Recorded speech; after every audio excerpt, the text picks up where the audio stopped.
music as we kick off our EPA grants management training. So it is 1:31, so I would like to go ahead and just get started.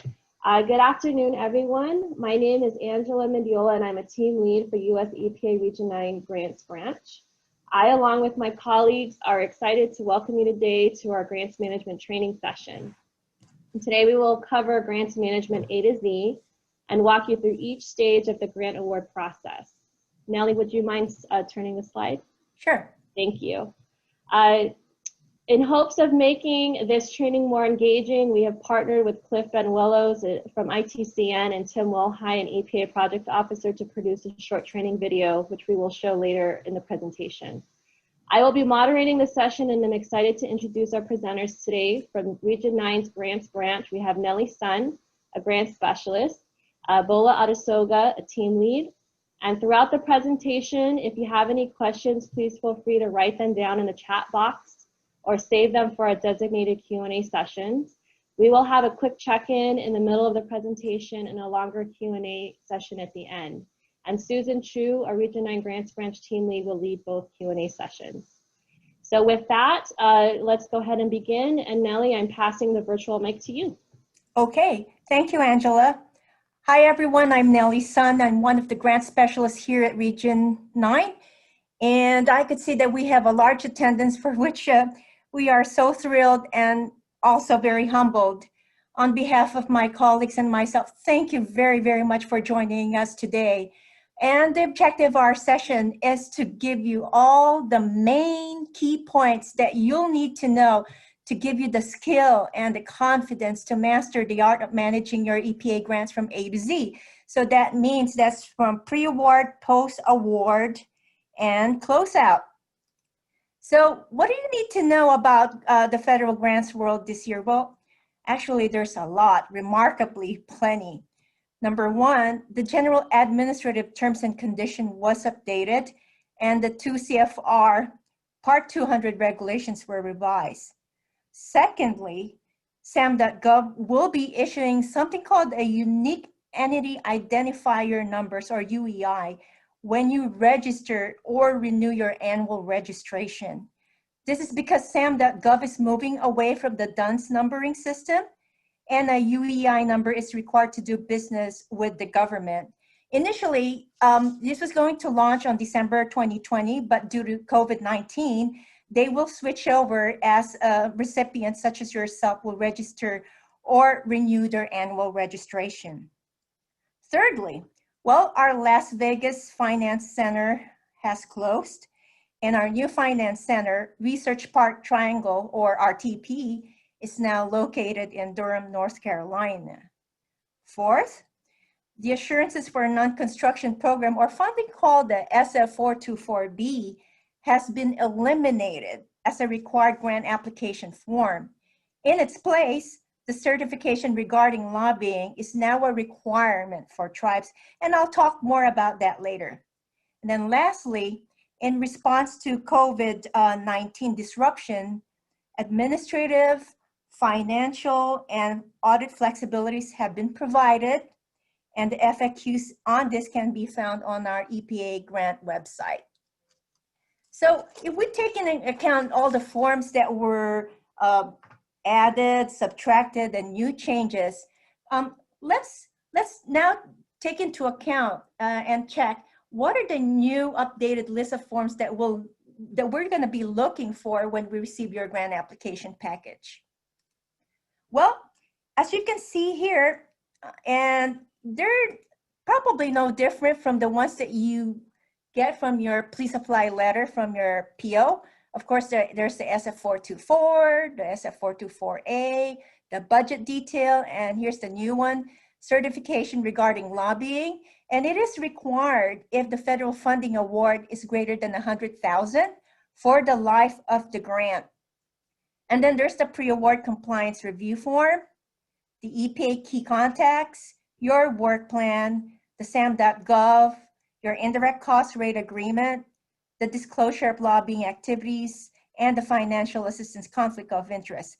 Now let me point out these last two forms. They're rare, but not really uncommon. This one here, the disclosure of lobbying activities, you'll need it if you need to disclose lobbying activities for your tribe. And the last one here, it is required if there's a potential conflict of interest in the awarding of a federal grant from EPA. And here, what you'll see here is a screenshot of the certification regarding lobbying. The main takeaway that you'll just need to remember about this form is just you can leave this section blank that asks for the EPA project control number. And of course, you need to type your name, title of your rep, and a signature in there. Now about your indirect cost rate agreement. It is imperative that you have a current IDC rate. And if it's an expired rate that you have, your PO and your GS will be reaching out to you to discuss this.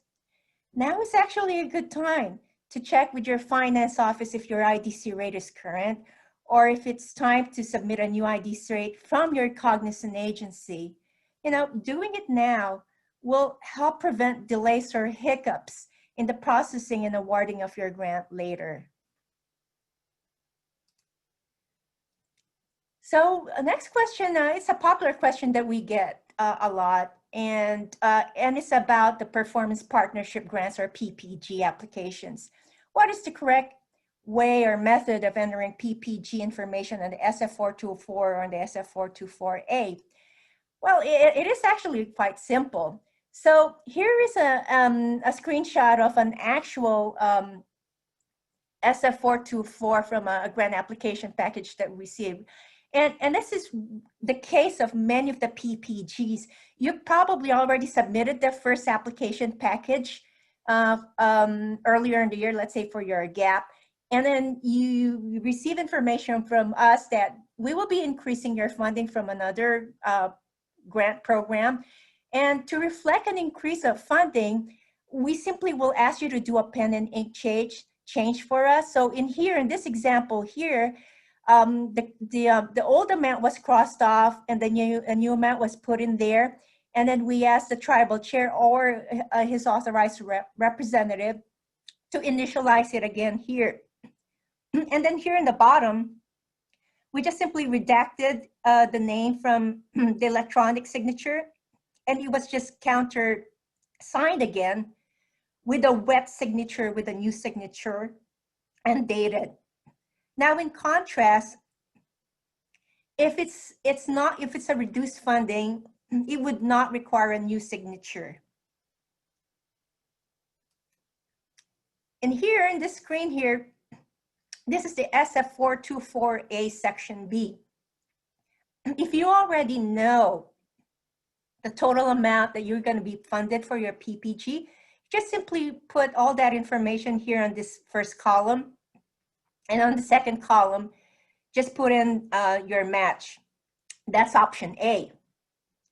Now for option B, same situation here. These are the existing grant information that you already have for, let's say, for your Clean Water 106 and your non-point source. And we just simply added the third funding, which is an MPG. And then we did a pen and ink change here. The tribal match was added in. You cross off the old amounts, and then it's initialized and dated. And that's all you need to do. Now here's a screenshot of a budget detail. And what we love about this budget detail, which your PO and your GS will be reviewing when we receive class category names. What we meant by that are the names such as personnel, fringe, travel, supplies, equipment, other. These are the official names for those expense categories. And then it also provides clear information about the source of the cost share. And in this example here, the cost share is provided through fleet maintenance, and fleet maintenance is considered as an other, as a cost, as an object class categories. We'd like to share with you this really fantastic resource. It's worth bookmarking, and it's how to create an EPA budget detail, and this is the web link. And it gives you guidance on how to develop a very good budget detail. I screenshot what it looks like if you open that link. And here, for example, it talks about one of the expense categories, which is travel. And it tells you what's included or considered a travel expense, because there are situations that may look like a travel expense, but actually it isn't. And it may be something called a participant support cost. And then additionally, on that link, you'll see a sample of a budget detail. What we like about this budget detail is that it's comprehensive. Now for instance, let's look at the supplies here. The budget proposal here is an expense of $7,325. And here, it was broken down, it's itemized. What are those items that would constitute that $7,325 supplies expense, and what are they? And here it says it's computers, software, and paper, chairs, etc. So here's another common question that we get. What admin forms must I submit as an annual filing requirement every October 30th or December 30th? So what you need to know about here is that aside from the quarterly reports that you submit through your PO as your programmatic term obligation, there are also admin forms that you need to submit. And let's talk about what those are. And if it applies to you, for most tribes, they probably just need one, but it could be two. So let's examine these forms. This is what you call a WEB-MEB form, or the Women and Minority Business Enterprise form.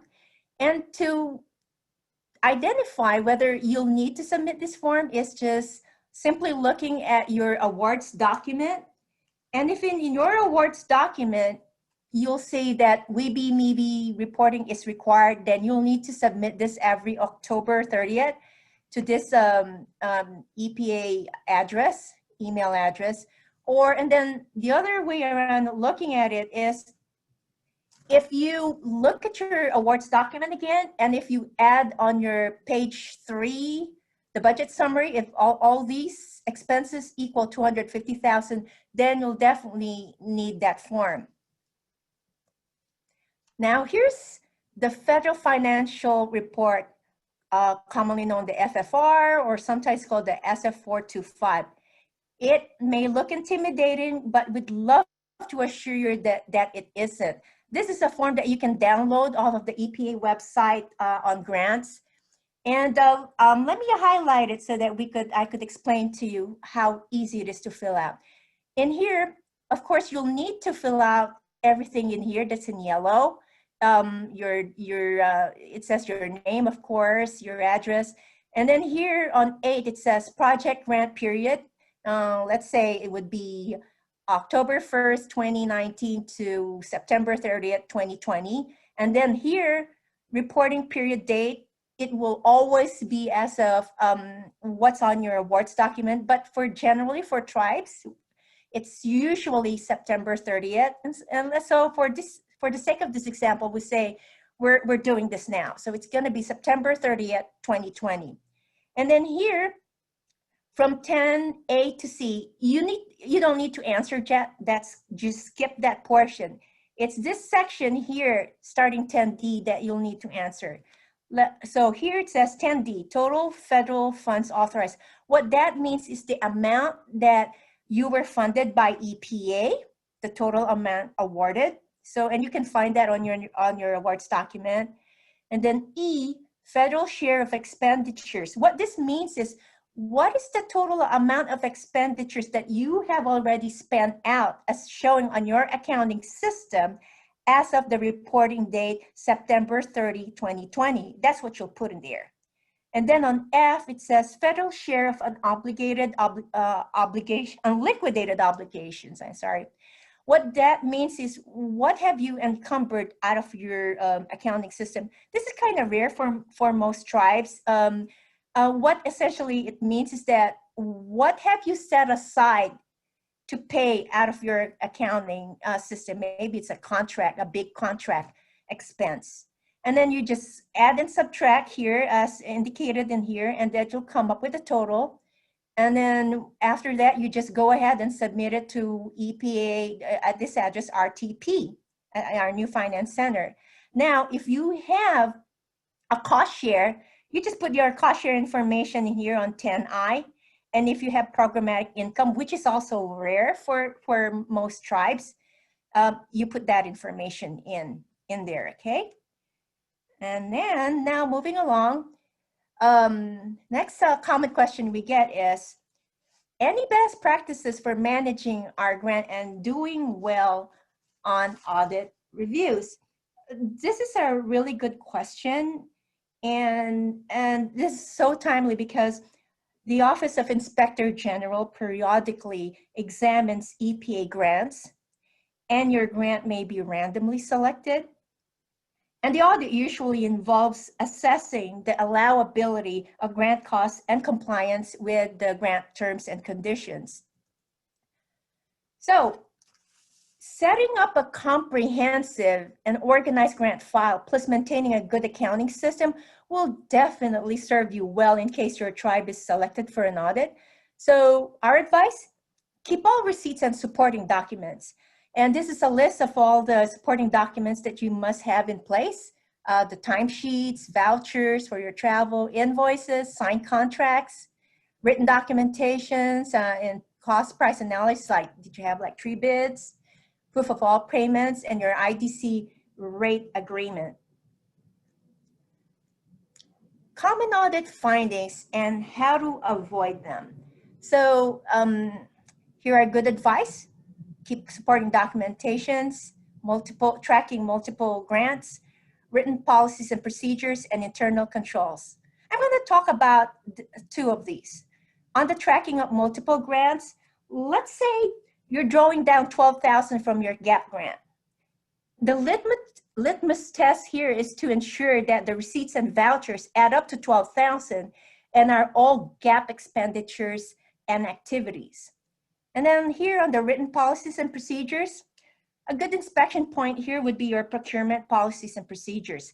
Let's say you need to get a contract for water testing, and it will probably cost around $50,000. Do you have a tribal procedure and how to go about in securing a contract? That would be probably one of the audit questions that you might get. Well, we'd like to share that our office has performed on-site or desk reviews that have been extremely helpful in strengthening tribal readiness during audits. And more importantly, we've conducted outreach and technical assistance to tribes. So please contact us if you'd like to avail of this opportunity, because we're happy to help. Here's another question that we've received. Due to COVID-19, we need more time to finish our grant activities, and we would like to rebudget. How do we address this? Well, the grants world, as you can see, was not immune from COVID-19. And if you come up with this situation, please reach out to your project officer, and your project officer will work in tandem with us. With COVID-19, what has happened is that some expenses, for example, such as travel and supplies, were underutilized, and you will need to rebudget, and you may want to repurpose or reprogram this to other expense categories, or you might need a grant extension. As a matter of fact, we handled a lot of grant actions the past 2 months related to it during our 4th quarter.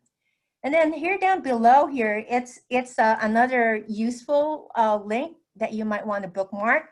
And it's frequently asked question about grants and coronavirus.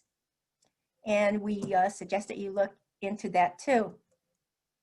So let's say you finish your grant project and you want to know what you need to do to initiate the grant closeout. Well, it's also easy to do this. So step 1 you'll need to do is, first, you review all your programmatic terms and conditions, see if everything's is okay, and then you can now submit your final technical report. And for step 1, you should submit that to your project officer. And then step 2, you'll need to submit your final FFR, and you'll need to submit that to RTP. And what we'd like to share with you, that the payment system, ASAP, is open for 90 days after the grant's end date to make your final draw. And FYI, that example and the training that I gave you about how to complete the FFR, it's in our grants handbook, and I'll tell you more about that in a bit. And then step 3, if you need to submit your final MIBI-WIBI, go ahead and submit that, and it's the grants office that receives it, and this is the email address to do that. So to summarize the steps here, what happens is once you submit your final technical report, your project officer will complete something called a PO closeout form. And then with RTP or Research Triangle part, what they'll do is after you submit your final FFR, they'll financially close out your grant. And then with your grant specialist, after all these were received, step 1, step 2 have been fulfilled, then we go ahead and administratively close out your grant.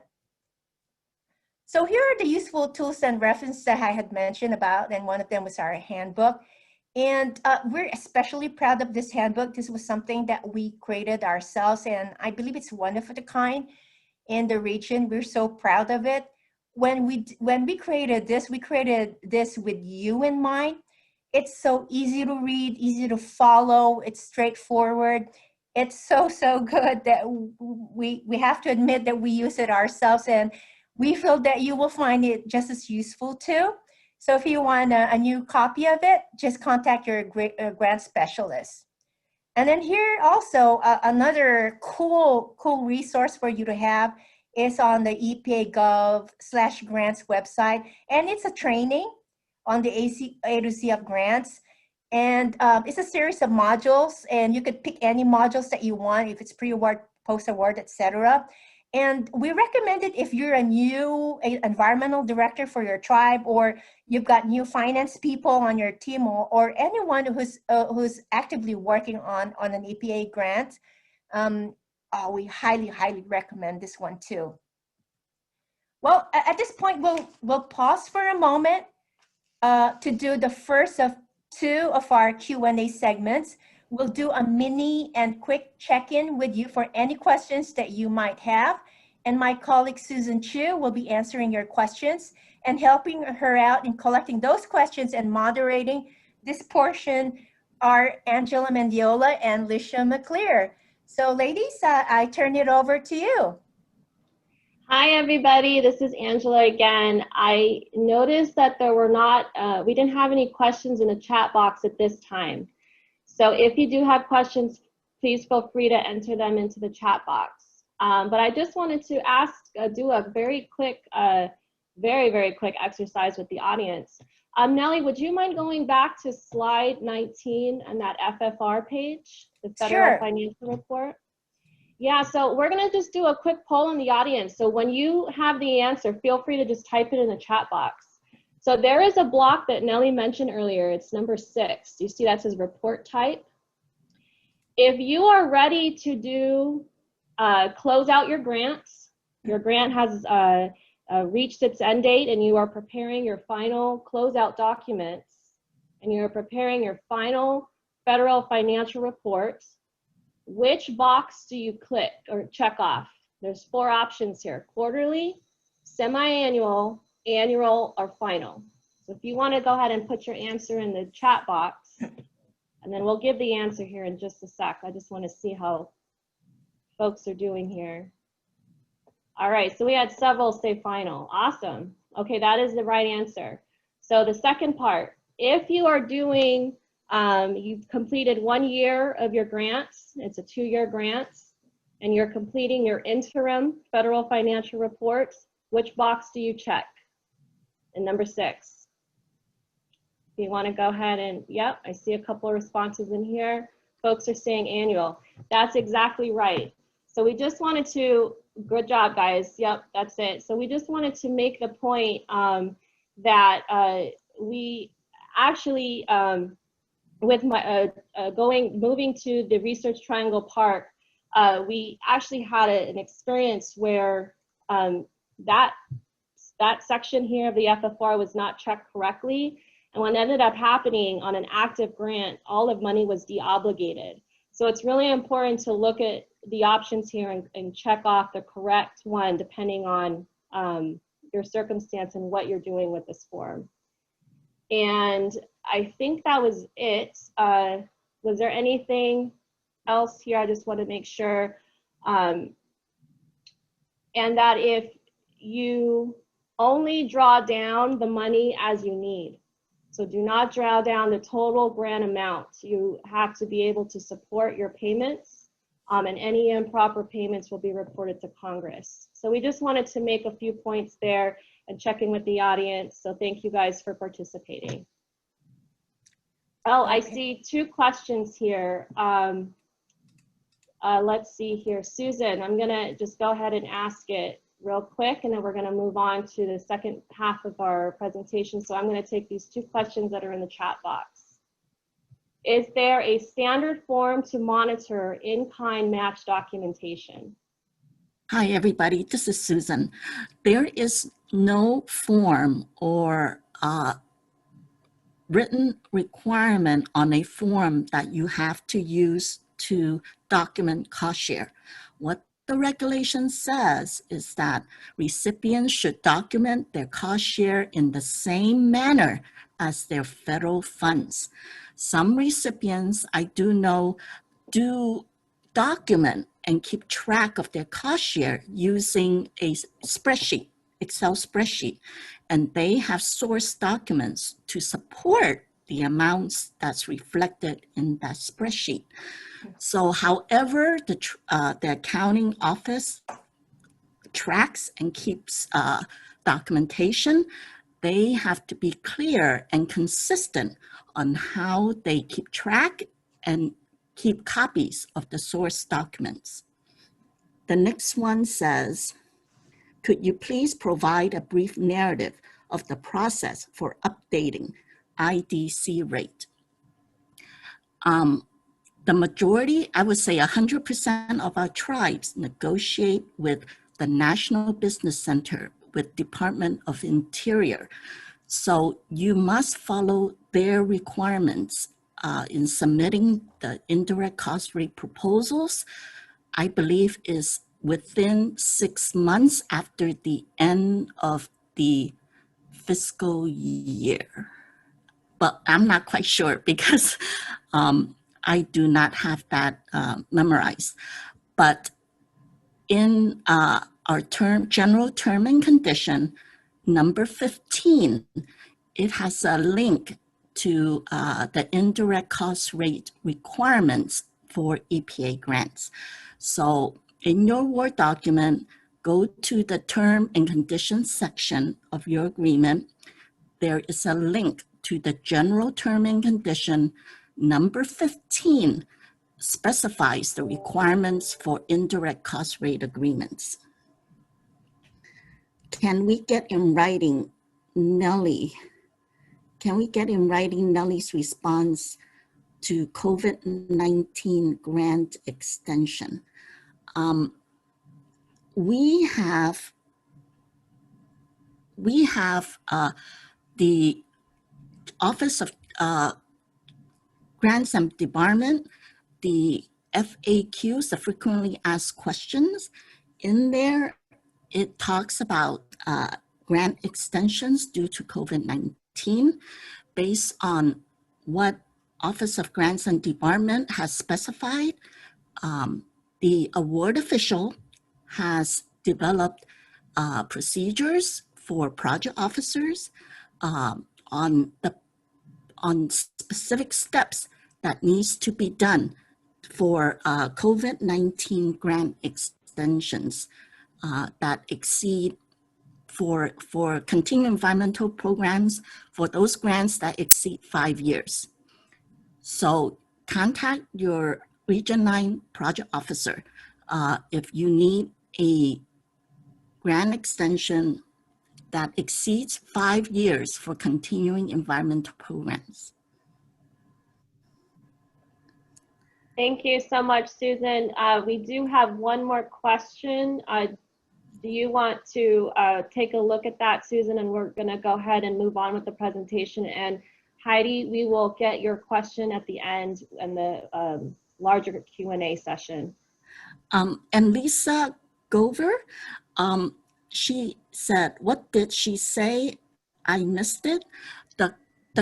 We are going to post the Q&A, the questions and answers from this session. It will be posted on the conference website. Yes. Thank you, Susan. Okay, we're gonna, like I said, we're gonna have another opportunity for Q&A, so please continue posting your questions in the chat. And Heidi, we will get to your question here very soon. So while Susan takes a look at your question, Heidi, we're gonna move on. So Nellie, do you mind just keeping control of the screen since you can go ahead and just move on to the video that we're about to play? Wonderful, thank you, Nellie. All right, we're really excited to share this video. Nellie's about to push play here, and we hope you enjoy it. Okay. Hi everyone, we are so excited to share a joint video put together by US EPA and a tribal environmental director for today's training purposes. This is not intended to answer all of your grant questions, but serves as a demonstration for how a conversation might go as you prepare your EPA grant application package. We are about to experience greatness in action as Cliff Banuelos plays the role of an environmental manager for a generic Region 9 tribe.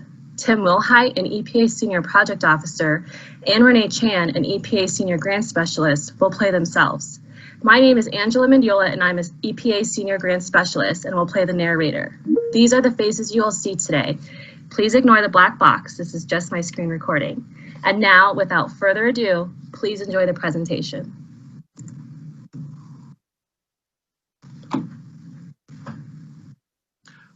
All right, it's 2 p.m. Okay, time to connect into my Teams meeting with the EPA folk. Hey, Cliff. It's good to see you. It was great catching up earlier this week. Thanks for letting me know you are interested in adding GAP to your existing PPG. I touched base with your water PO, and she is okay adding GAP funds to your current PPG, which currently includes 106 and Clean Water Act 319 funds. She couldn't be here today for this discussion, but Renee Chan, your awesome grant specialist, should be on shortly. While we're waiting for Renee, let's talk about your application due date, which is a little bit different under this new scenario. And that date's going to be based on logistics. Right now, your Clean Water Act 319 proposal due date is the latest of the 3 programs in the PPG, and that date falls on February 25th this year. Would you be okay setting your large PPG application due date, your holistic one, 2 weeks after that, which would be March 11th? Yes, I can do that. Okay, super. Let's plan on that. And I see that Renee is joining us now. Hi. Hey, Tim. Hi, Cliff. Hello. For inviting me to the meeting. So anyway, Cliff, I heard you wanted to add your GAP to your PPG. GAP is an eligible PPG program. So you have any questions about submitting the application and so forth? I do have an application guide that we send out to you guys, and that's to help you fill out your complete application. Well, that's good. That's eligible. So generally, I hear that. Yeah, so we are going to go through this real quickly just to give you some pointers on it. So this is sent out with when you prepare your application.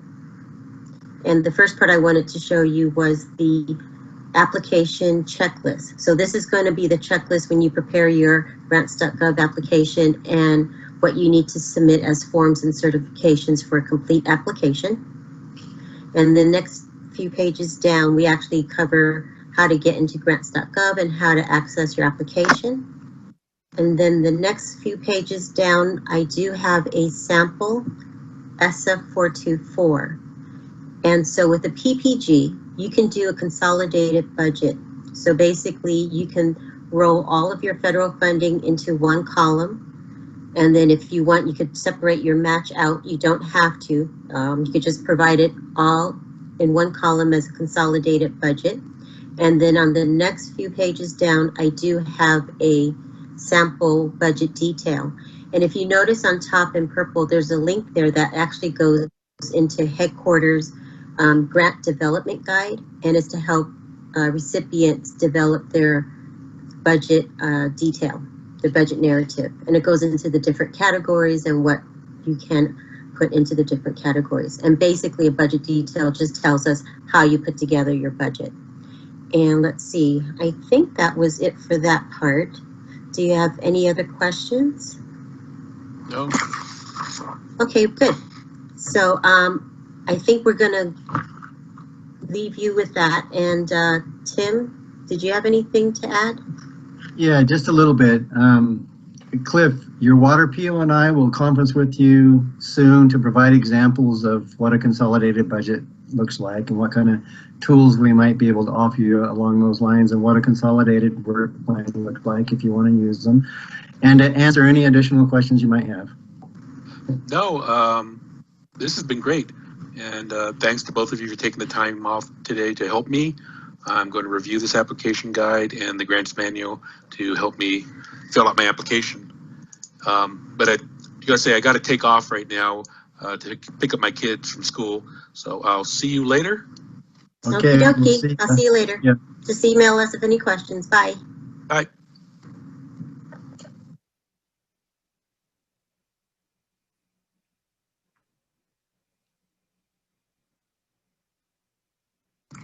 Several months have passed. Renee, EPA grant specialist, emailed Cliff his PPG grant award, and now she's following up with the post-award conversation. Ring, ring. Hi. Hey, Renee. Hey, Cliff. Hi, Tim. I invited Tim to our meeting, Cliff, just so the program side can hear what we have to talk about. Okay? Sounds So anyway, good. I wanted to just check in. So I sent you the award document. You should have received that. Along with the award document is a award notification, and on that email, you might want to share that with your finance director because it gives information how to provide grant payments with our Research Triangle Park Finance Center. And then also on that email is the recipient training modules. So there's a link to about 6 training modules that goes from pre-award to closeout. And if you want to share that with your finance director or any new staff or yourself, you could take that training. It's a real basic training. Okay. I also wanted to mention that we also have the grants handbook, and I think I was going to send that out to you. So I'll send that out to you so you have it. And that actually is more in-depth than the training. So this actually goes in where you're actually going to do like a budget modification, and it gives you the steps and the process of how to do that.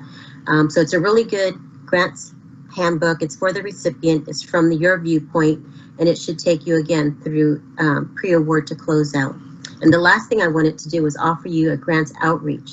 So we do offer the service of doing a grants outreach, and it basically explains the requirements and expectations of managing a grant. We go through the grant award document. We also go through how to do your payments. We go into more in depth about that and regulatory requirements and so forth, audit requirements and things like that. So if you have time, maybe I could send out an email to you and your finance director and set up a time to do the outreach. And I invited Tim Casso because I wanted to see if he was available, and I'll shoot him the email or CC him on the email too. Does that sound okay? That sounds great. Tim, did you have anything to add? Yeah, Cliff, just quickly, you've probably heard at our talk meetings that tribes have indicated that following up with POs quarterly is very helpful. So would you mind meeting with your water project officer and I to discuss progress and issues on a quarterly basis? No, not at all. I look forward to meeting with you and discussing the progress in our grant. Okay, that's super. That'll allow us to work with you to adjust work plans and budgets when necessary. And if we keep on top of things each quarter, our joint evaluations at the end of the year will be a breeze. So we'll send you calendar invites for those meetings within a week. And if you don't hear from us soon, just go ahead and send us invites to respond to. Thanks. Thank you both for your help. This has been fantastic. Okay, great. Yeah, just send us an email if you come up with any questions or your finance director has any questions. All right, thanks. I'll see you later. Thank you, guys. See you guys. ya.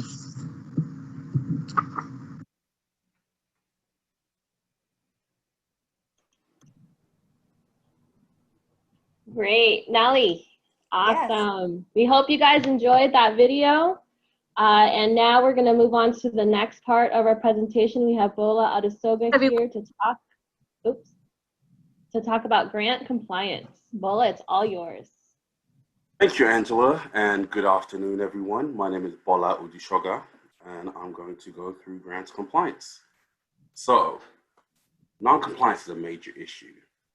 Unless as a result of fraud, waste, and abuse, non-compliance benefits absolutely nobody. It causes stress, trauma, a waste of time for recipients, and on the EPA side, it's extremely resource intensive. So how do we minimize non-compliance? Well, one solution is what we call compliance assistance. The purpose of compliance assistance is as follows: to the effective management of public funds to maximize environmental outcomes, to resolve issues quickly while grants are still active, and to prevent formal non-compliance actions, and also increase coordination between EPA tribal offices, grants office, and grant recipients. Next slide, please, Angela. As you already know, recipients have many responsibilities, which include the safeguarding of all assets, spending funds in accordance with authorized purposes, developing and implementing its systems to ensure proper stewardship of funds, financial management systems, procurement systems, payroll, distribution systems, monitoring activities, so on and so forth. You guys have a lot that you guys do, but we often fall into, there are often several common pitfalls that recipients fall into, and I'm going to name a few of them. So unallowable costs, misallocation of costs, excessive cost transfer without EPA approval, inaccurate performance progress reporting, non-compliance with terms and conditions of award, and delinquent reporting. Next slide, please.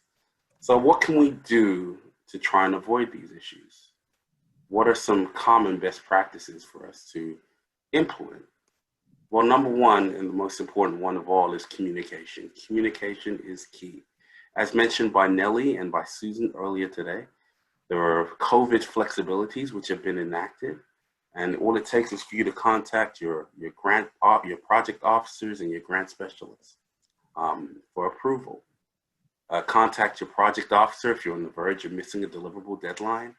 Contact your grant specialist during the life of the grant, for example, performance progress, budget revisions, changes in work plans, activities due to unanticipated events, budget/project extensions, key people changes, etc.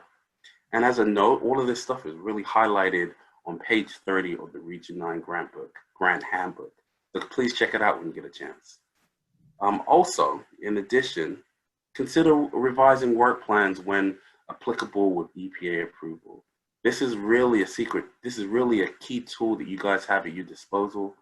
If for some reason you may not be able to meet some of the demands that have been stated within the work plan, you have the ability to work with your grant specialist to adjust them. They still need to fall within the rules of your program. We can't go beyond that scope, but in many cases, this is a key flexibility that many tribes and many recipients have taken advantage of. And then also, please consider making work plans SMART. What does SMART stand for? SMART stands for specific, measurable, achievable, relevant, and time-based. By implementing these smart keys into your work plan, it makes it easier for both EPA and tribal offices to work together in partnership. It makes it so that what we agree upon is easy and transparent, and it fosters a better working relationship. So here are some helpful tips. I relinquish my time. Back to Angela. Thanks, Bola. All right, as we wrap this up, we're just going to highlight a couple places. If you guys have any questions after this training, how you can get in touch with the presenters. Here we have listed all the presenters you've seen today on this slide. And if you have any questions about your specific grant award, we just wanted to alert you that on page 1 of your grant award document, you will find your assigned grant specialist and project officer. And we encourage you to check it out, know where to find those 2 key contacts for yourself. And at any point in time, please feel free to give us a call, and we'll be happy to help you in any way we can. I believe the conference presentation will be, this presentation and the video will be on the website. We were working with the team yesterday, and they actually included it in the screen where you entered the room, that it's under media. You'll be able to find the PowerPoint presentation along with the video if you'd like to watch it again at your convenience. It'll be there. And with that, we're going to open the floor to questions and any thoughts anybody has. I'm seeing a lot of comments about the video. Thank you guys. Thumbs up. So video demonstration was great. We really appreciate that feedback. And we're just going to open the floor now to questions. Heidi, we wanted to follow up with you on your question. So I'll let Susan, Susan, if you're ready, you can go ahead and address that. And if you have any other questions, please feel free to enter it into the chat and we'll go ahead and address them now. Hi, this is Susan, and Heidi has a question that says, I know you cannot pay the same individual out of direct funding and either indirect / matching funds in the same year. But if you paid a staff member from direct funding in only year 1 of your PPG, could you then use their tribally funded salary for either indirect or match for a later year in your PPG? So here's a key point you must remember. For any kind of cost, like a salary for an individual, tribal policy and procedures, financial policies and procedures prevail. So if your tribal policy says this individual must be charged directly, then you cannot use that person as indirect. You must follow the tribe's policy and procedures for a cost, whether it be direct or indirect. Now, for year-to-year cost share, you must put in your application what the tribe is intending to use as cost share. And when you do that, we encourage you to talk to your finance people, your fiscal office, to make sure you are putting in the correct information. For example, checking in with your finance person to see if that person's salary is considered direct or indirect.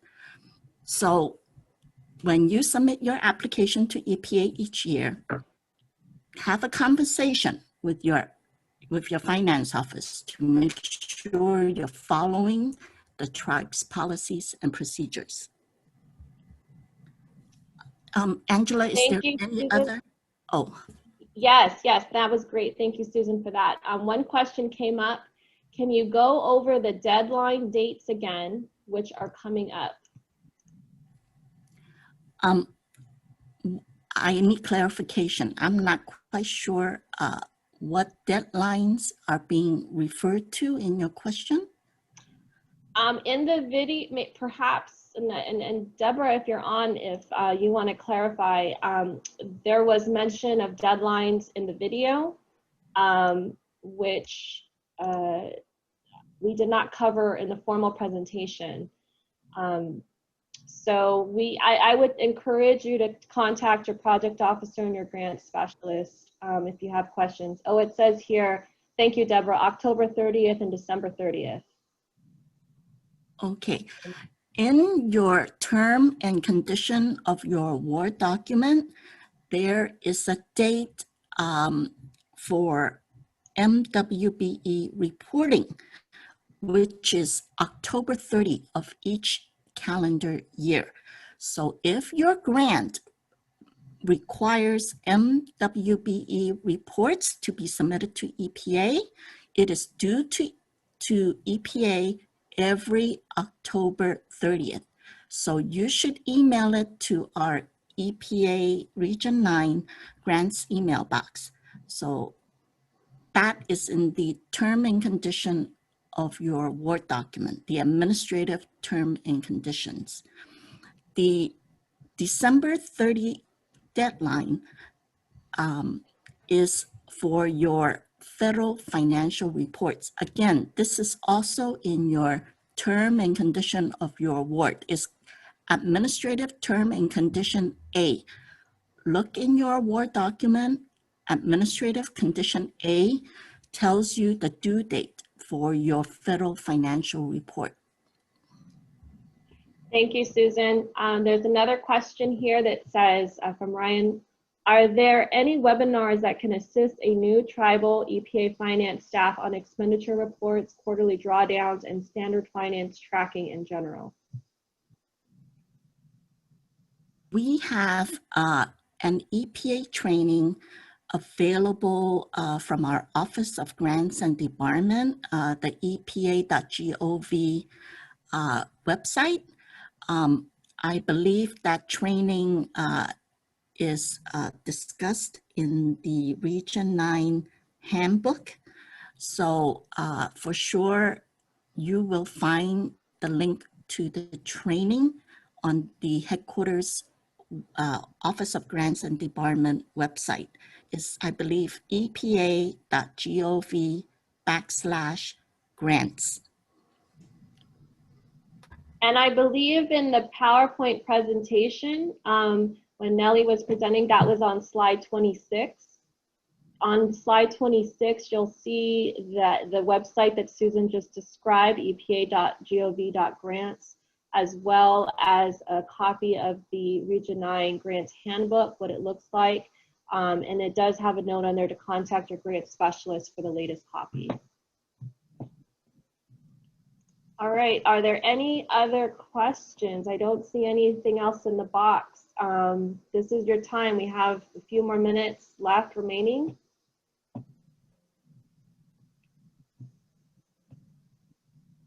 Okay, well, with that, if you have any questions that you think of after the fact, like I said before, please take a look at your grant award.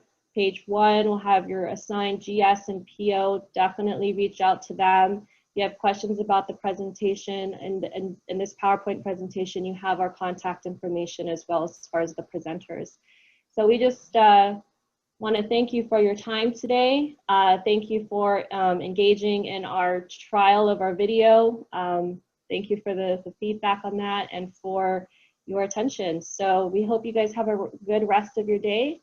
And enjoy the rest of the conference. So with that, this completes our training session for today. Thank you, everybody.